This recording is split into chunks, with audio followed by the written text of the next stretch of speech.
At the UPS Store, we know being a small business owner means holiday time is still go time.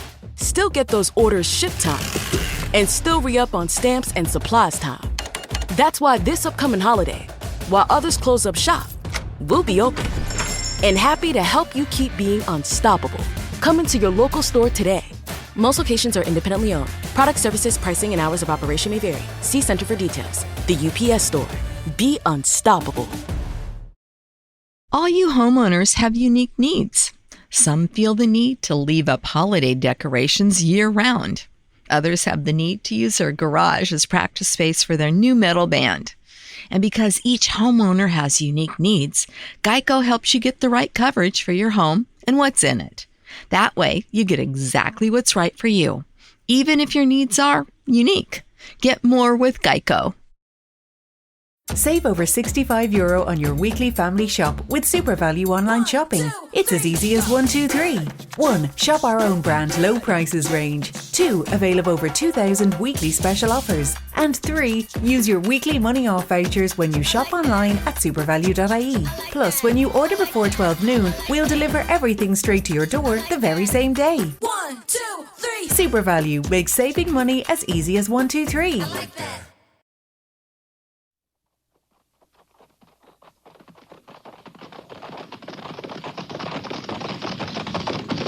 At the gallop, follow!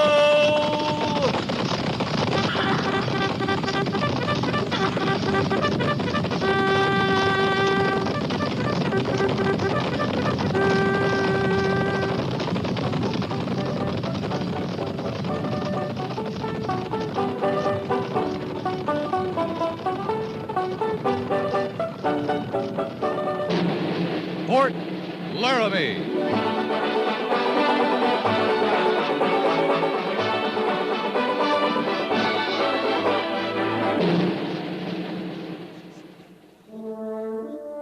Fort Laramie, starring Raymond Burr as Captain Lee Quince. Specially transcribed tales of the dark and tragic ground of the wild frontier. The saga of fighting men who rode the rim of empire. And the dramatic story of Lee Quince, Captain of Cavalry.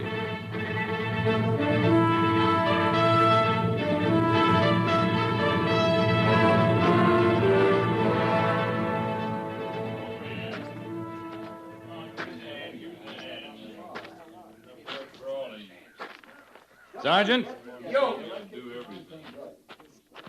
This one's fresh killed. And fresh skinned, sir.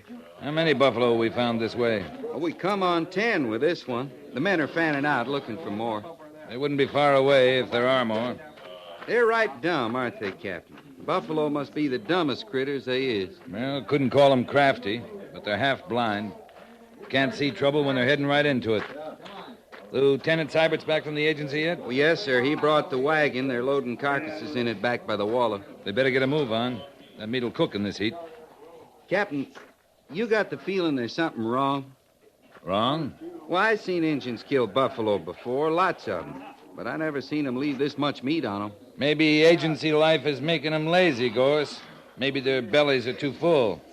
Now, you don't think that, Captain. I sure don't. I'm going to talk to Mr. Syberts. Oh, are all of them cut this way? I think so. I didn't rightly study them, though. Then study them. All of them. Let me know what you find. Yes, sir.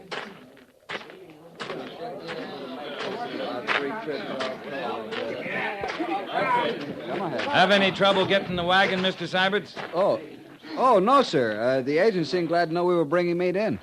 That seem odd to you? Well, no, sir. I never saw an Indian agency that couldn't use food. Neither did I. Oh, excuse me, sir. All right, man, you can move the wagon. I'll pick up the rest of the carcasses. Just a minute. Yes, sir. I want to take a look at these. Hold it a minute.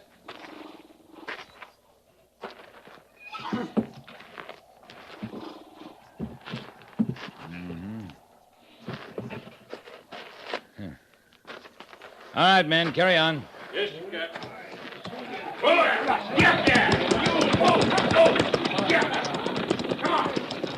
Yeah. A lot of waste there, sir. Yeah, a lot of waste. How far to the agency? About 5 miles? That's right. You went there, you got the wagon from the agent. He said they'd be glad to get the meat. That all he said, Mr. Syberts? I think so, sir. Oh, one thing he said when we first rode up. Yes?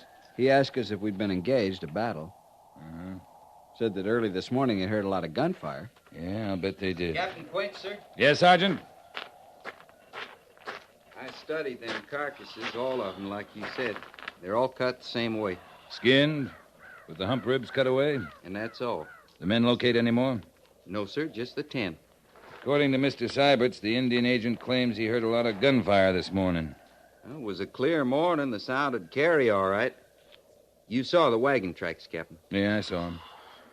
Tell the men to get a move on with their loading, Sergeant. Form a detail to haul the carcasses to the agency. Yes, sir. We'll rendezvous at the fork of the Rawhide and proceed back to Fort Laramie. Yes, sir. Captain Quince, what about the wagon tracks? All right, Jenkins. You see these tracks here? The fresh ones? From the wagon that was just here. That's right. Now, over here. There. You see those? Well, yes, sir. They're not as fresh, but you can sure see them. Our wagon wasn't over here, Captain. And it wasn't down there where they're loading now. Or over yonder where the last carcasses were found. Well, that's right, sir, but... Indians don't hunt buffalo with wagons, Mr. Syberts. And when they kill buffalo with guns or arrows, they don't just skin them, cut the hump ribs free, and leave the rest to rot in the prairie. From its horns to its chips, Indians use all the buffalo. You think white men did this, Captain? I'm thinking white men. And if buffalo hunters are moving up to the high plains, we got trouble, Mr. Syberts.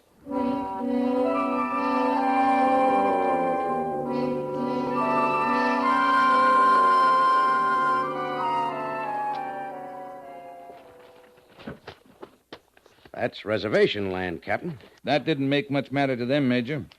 You seem very sure this is the work of buffalo hunters, not Indians. If it's Indians, they've changed their whole tradition of hunting buffalo and killing them. Geico's motorcycle expertise gives me the coverage I need, like 24/7 claims.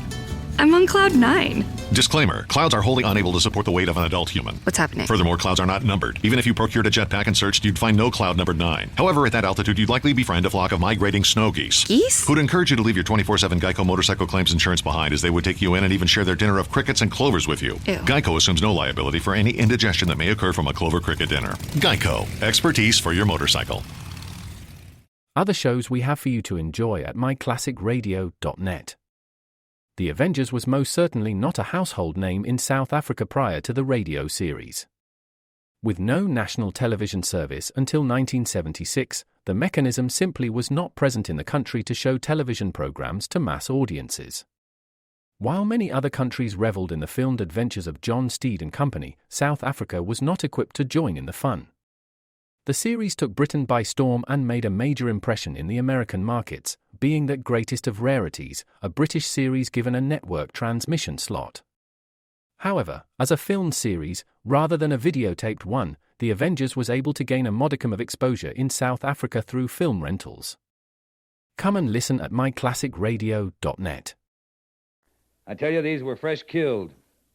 And the only meat gone was the hump ribs. Well, that's the best meat. Yeah, to you and me, yeah. But the Indians eat everything in the buffalo, including the... I know, Lee, I know. What they don't eat on the spot, they take with them, even the horns. Always use the horns for tools, implements, don't they? Yeah, always. I still hope you're wrong, Lee. It's a small hope, but it's there. I'd like to be dead wrong. But I saw too much. And the Indian agent heard too much. The battle? Remember Texas? You get a clear morning, you could hear those buffalo guns roaring for miles. Enough of them sound like a pitched battle. Wonder if they're still packing those old Sharps 50s. They're awful heavy. Gotta be. They shoot ounce slugs, 125 grains of powder, 600 grains of lead, sometimes more. And the Army struggles along with 450 grain slugs. Well, we're not killing buffalo. No, we're not. You know the position the Army's in as well as I do. White men aren't allowed on reservations to hunt, to mine, to anything. We can warn them if we see them before they move into Indian territory. If we catch them there, we can run them off or bring them back to the guardhouse. But we got to see them first. We may not see him, Major. Until it's too late, we may not ever see him. And then the Army will be in another position. What other position? Fighting a war.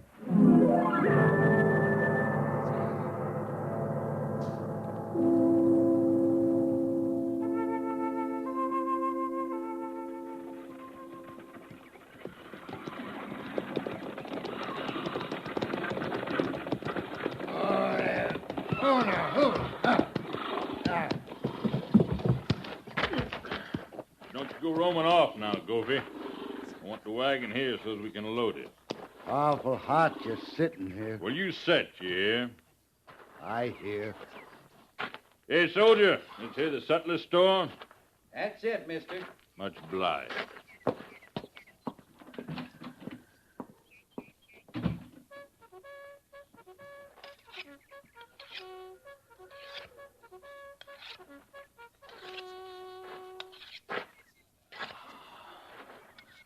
Well, now, you got yourself some knife there, ain't you?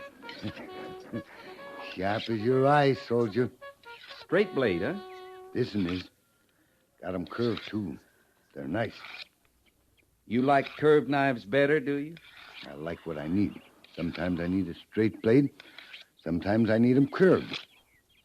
What kind of man's got a need for knives, straight blade or curved? You goading me, soldier? I'd be a fool to goad a man sharpening a fine knife. Yeah. You would. You'd be a plain fool.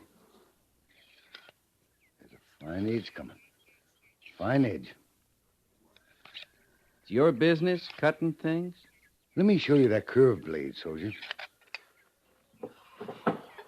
Now, look at that. Ain't that pretty the way it half circles? You think it's pretty? It fits your neck, soldier. Right close and neat like. Now, that's what I call pretty. The fit of it. Pretty enough. Looks dull to me. It gets dull. Cutting. Before I cut a man's throat with it, I'd see it was razor sharp. I will. I'll tend to that right now. But I'll keep that straight blade handy in case I run into a soldier who wants to goad a body. I knew a man like you once. Looked the same, acted the same, talked the same. He was from Texas, this man I knew. A lot of good men from Texas. This man, he was a skinner. A lot of good men to skinners. This man, though, he got himself killed. How's a man gonna get himself killed skinning buffalo? He made the mistake, this Texas man, going into Indian territory. Went up into the Indian Nation. Got himself killed. You don't know nothing about skinning. I heard about this man. You're dumb, soldier. Dumb as can be. I ain't dumb enough to skin buffalo in Indian country. I make $50 a month in my keep.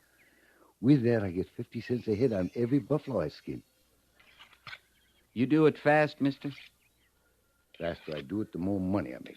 I'd sure admire to see you at your work. Yeah, you would. I would. I never seen a real good skinner at work. You ain't? You wanted to please a body, you could tell him how you set about your work. You thinking about turning skinner? Oh, I don't think I got the gift for it. Of course, I'm a willing hand and all that. How are you on thinking? I'm not too good, to tell the truth. You might make a skinner at that. The thinking part, what's done of it, that's the hunter job. Old Jake Cuppy there. He's got to find her, do the shooting. Jake Cuppy? In the sutlers. He's buying lead now and powder. He's got a line on a big herd. Where? What do I care? A big herd, soldier. He'll get me there, do the killing. All I got to do is traipse after him and skin him. You was going to tell me how you manage that. You see, you work with a good hunter. That comes first. Old Jake Cuppy, he's good. He shoots them right in the lights. Lights? The lights, the lungs. Now, here I thought a good hunter'd take aim on his heart. The heart? No. You hit one in the heart, even square in the heart. He's going to run all over on you before he dies, charging around, pawing the earth, carrying on. No need of Skinner wasting himself moving all over. I can see that. You hit one in the light, soldier. He may take a step or two on you, but no more than that. He drops right on the spot. Know how I mean? Skinner don't go to first one spot, then another. Well, he don't waste himself, I understand. And the gift you talk about. I got it for fair. I come on him. And first I rip him down the belly from the throat to the tail. With a straight blade? More than likely, yeah. Then I cut down each his legs. Go around his head, clean up to his ears. Listen here. I figured the curved blade there. And now myself, I don't bother with the rest of the head.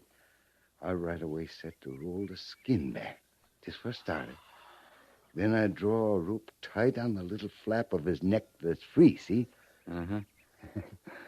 And I make the other end fast to the team, and I kick them up. Then pulling that away, shucks that hide right off in that animal. And that's a sight. I tell you, that's a sight. I just bet it is. 50 cents. Every time I do it. I skinned as high as 50 buffalo a day. Now, that amounts to... Well, old Jake Cup, he usually does that counting up for me. I guess you think a lot of Mr. Cuppy, huh? What I got to think of him. I like skinning, soldier. That's what I like. You putting up here at Fort Laramie a spell? Tonight, anyway. Maybe longer. What do you care? As long as you're here, I just want to learn all I can from you, that's all. It's a good life.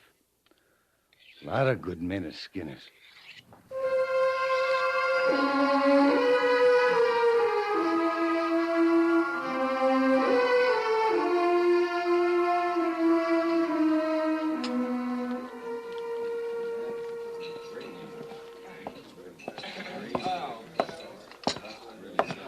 Your name, Jake Cuppy, mister? Oh, yeah? Your name, it's Jake Cuppy? You don't want to steal up on a man that is eating, Captain. Might make him edgy. I make you edgy, mister? I'm getting over it. Sit down, as long as you're here. Oh, here, I'll move my rifle aside. You got your eye on it, too. I seen big 50s before. I declare it opens a man's eyes, stopping off at an army post. First they tell me I'm welcome to put up with the enlisted men here, and then the only ones that come poking around are officers. That so? How come you know about big 50s? Lieutenant claimed he never seen one before. Mr. Sybert's never saw a buffalo hunter before. Well, he's seen one now. Where do you find them? Like him, so full of book learning. We find all kinds, mister. Yeah, well, you found one there. Now, he's up on all the law in these parts. I'm not talking about your army law now. I'm talking territory law. I think that's how he said it. Something about there's a time of year you can't shoot what Lieutenant calls wildlife. There's a law. About hunting? First Territorial Assembly passed it. It's called Wildlife Conservation. Well, I declare. In here, I thought the Army was a shooting outfit. It is, mister. Now, I'm going to tell you what I told the lieutenant. You're going to make laws out here. You make them about the Indians. But you leave a white man to his work. You hear? Must be you've shot up all the herds in the South Plains. Oh, I wouldn't take all the credit for that. Others got their due coming. I'm gnawing at you, Captain. Same way you're gnawing at me. You spoke your piece. Now, why don't You're wrong, mister. That's another thing. I'm almost never wrong. There's treaty law that says you can't go into Indian territory. That means all the land north of Fort Laramie.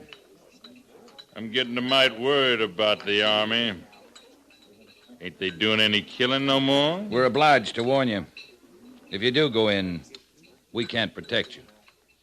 I just don't recollect asking for any protection. Other shows we have for you to enjoy at myclassicradio.net. The Black Museum was a 1951 radio crime drama program independently produced by Harry Alan Towers and based on real-life cases from the files of Scotland Yard's Black Museum.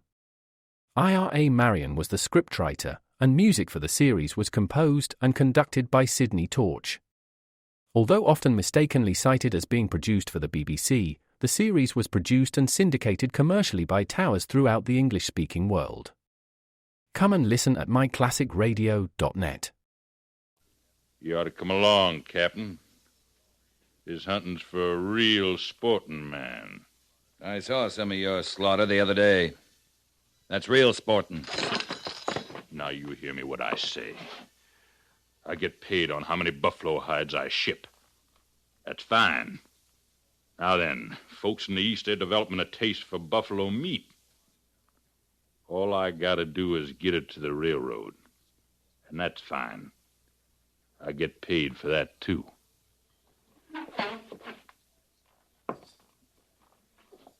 I'd hate to have to fight a war on your account, mister. Maybe I'd be on your side. I'm good at shooting. I tell you what. You figure a price on Injun hides, Injun meat. Maybe I will be on your side, Captain. This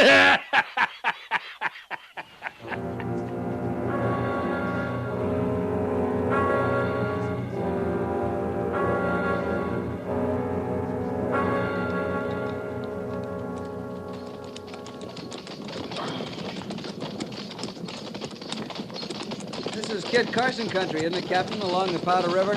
He was up here, sure, all along the bottoms of the Powder. It was black with buffalo then. Well, the big herds are still up this way, aren't they? The Indians think so. That's good enough for me. And for Jake Cuppy, apparently. You take men like Kit Carson, now he was a trapper, a hunter, but you hear good things about him. The Indians liked him. You're not comparing Carson to Cuppy, are you, Mr. Seibert? No, sir, I'm trying to figure out the difference. Both seem to be after the same things. Seem to be, maybe. The early trappers, the hunters, the mountain men, they learned a lot from the Indians. Made friends with them, like you say. But more, they came to hunt like Indians hunt. You mean they hunted as they had need? More of that, they knew what conservation meant even then. That if you kill more than the herd can bear young, you'll run out of quarry. A man like Cuppy now, he likes a slaughter. I hope we find him, Captain. I hope we find him. In time, Mr. Seibert. The wagon tracks we're following, Captain? Now, what about them? Well, looks like they stopped just ahead, sir, right at that line of trees. Patrol! Halt! They could be in there, Captain. Cuppy and Gulfy. They could, Mr. Seiberts. Come on, Gorse. Yes, sir. Sergeant Gorse and I are going to move flat into the trees, Mr. Seiberts. Have the patrol stand to cover us. Yes, sir. One shot out of those trees and you move in. Right, Captain. All right, Sergeant. Run crouch down to the brush. Then we move flat in their bellies. Yes, sir. Let's go. Oh, the party services prepare to charge.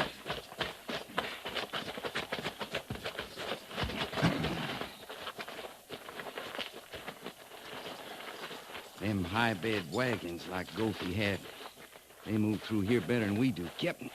I can't see Cuppy making a camp here. I can't see him coming in here over the Army's warning. Just about to the trees, Gorse. Now, don't straighten until we're in them. Yes, sir.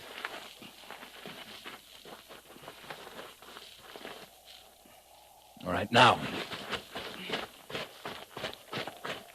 They're not as thick as they look, Captain. Well, there, ahead there, Gorse. The wagon.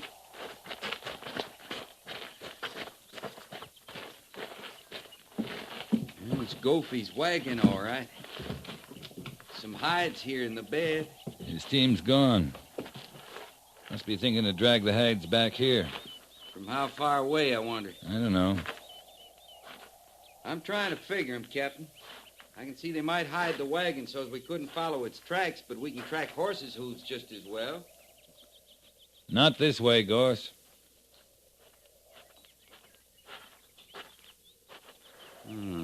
Grain sacks. Well, sure. Yeah. You fix grain sacks to their hooves, it muffles the sound, leaves almost no hoof prints. They're smarter than they act, Captain.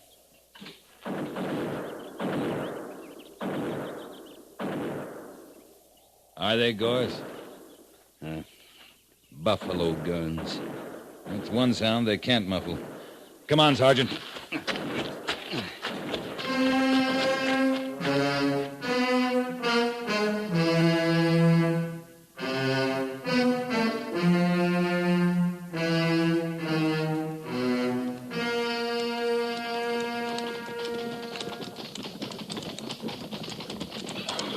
We've ridden 5 miles at least, Captain, and no sound to guide us for the last 3. Don't need sound with sign like that ahead, Mr. Syberts.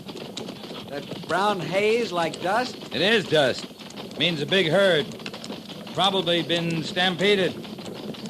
There's bottomland just after that rise where a clear creek feeds into the powder. We'll make for that. Yes, sir. At the gallop! Ho!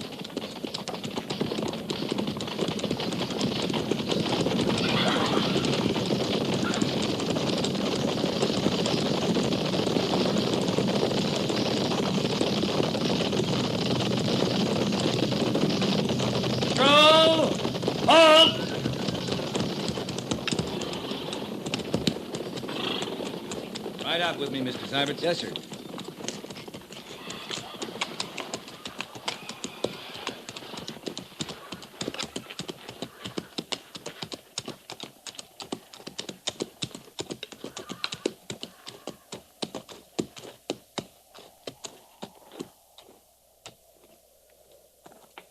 Captain, look.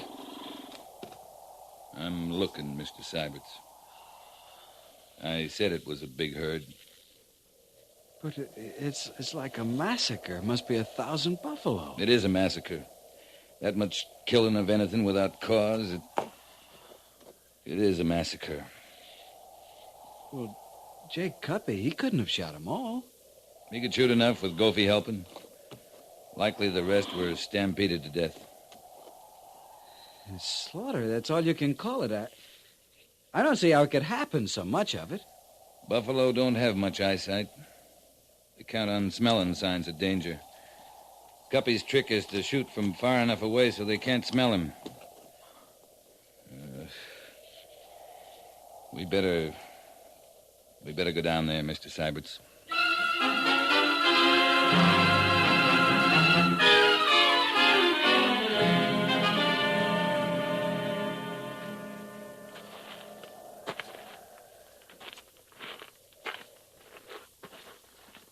Cuppy, would he cause all this and then hide out, Captain?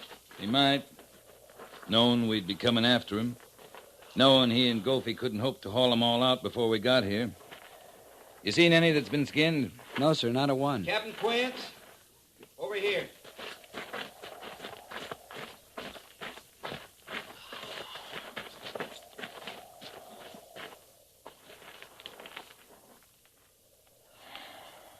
Well, now. That explains a lot of things. I come on their horses first, down further. They're shot full of arrows, too. Both of them are still warm, Captain. They haven't been dead long. 1,000 dead buffalo.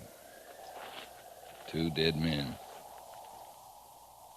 That's a lot of death. A lot of waste. The Indians must still be around, Captain. Yeah, they'd still be around. Up in the hills, likely. Those arrows, sir, they're in Cuppy and Gophie and the horses, but not the buffalo. The Indians weren't after buffalo, Mr. Syberts. Come on, let's move out. Captain? We'll have to fight the Indians for this? Not today. Not this patrol. But this isn't the last of the buffalo hunters. More'll come all the time, and we'll fight wars over it. We've got to just leave things this way? The sooner we go, Mr. Syberts, the sooner the Indians will move down and get the meat, the hides. Sometimes all a man can do is turn, walk away.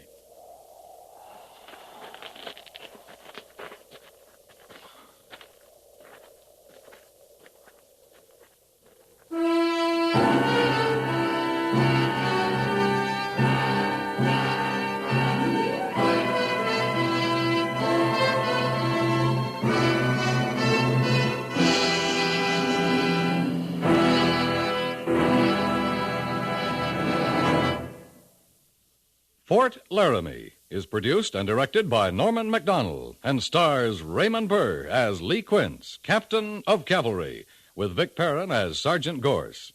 The script was specially written for Fort Laramie by Kathleen Height, with sound patterns by Bill James and Ray Kemper. Musical supervision by Amerigo Marino. Featured in the cast were James Nusser and Barney Phillips. Jack Moyles is Major Daggett, and Harry Bartell is Lieutenant Seiberts.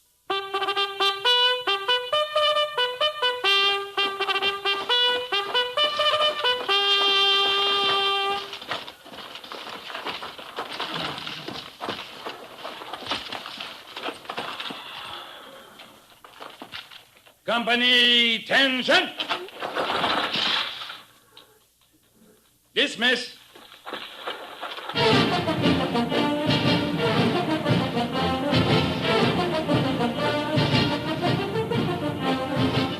Next week, another transcribed story of the Northwest frontier and the troopers who fought under Lee Quince, Captain of Cavalry.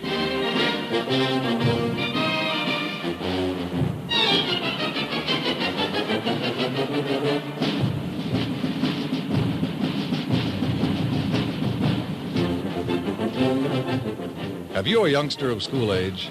Right now, for the new fall term, parents and citizens will discover that the enrollment in their community schools has increased tremendously. That means an acute shortage of teachers, schoolrooms, and supplies. Help your youngsters and others in your community by joining up with your local civic and educational groups. Act now to correct the great shortage of teachers and equipment. CBS Radio urges you to help make your community schools fit for your community's youngsters.